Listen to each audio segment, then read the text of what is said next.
Hi guys, welcome back to my channel. Today I'm going to be showing you how to make my gluten-free bread.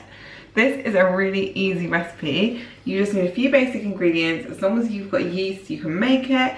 You leave it to prove. Once you've mixed it all up, pop it in the oven and you'll have this amazing loaf, perfect for slicing. And if you can't eat it on the day, you can easily freeze it. So let me show you how to make my gluten-free bread.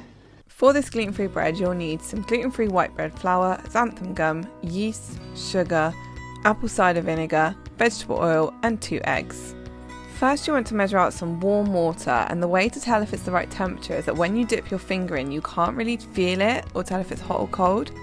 And then you're going to add some sugar to that water and give it a really good stir so that it's all dissolved in. Once it's dissolved, you want to add your quick yeast to the water.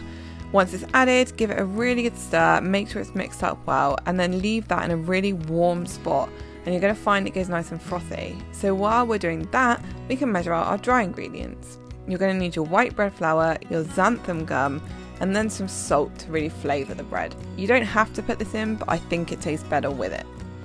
And then you're just going to give this a mix up with a wooden spoon, just to make sure that all the ingredients are combined nicely.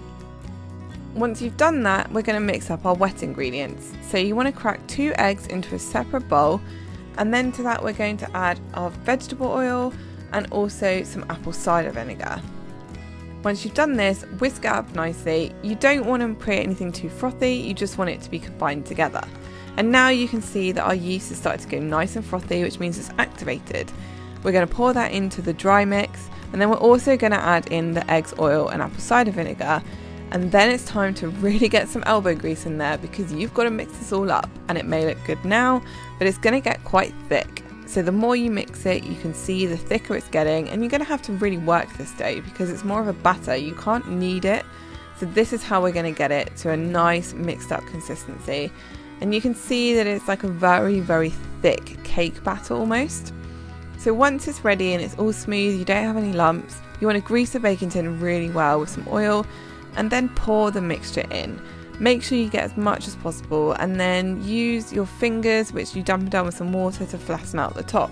Once you've done this, oil up some cling film and loosely wrap it round to make sure there's no draft getting in there.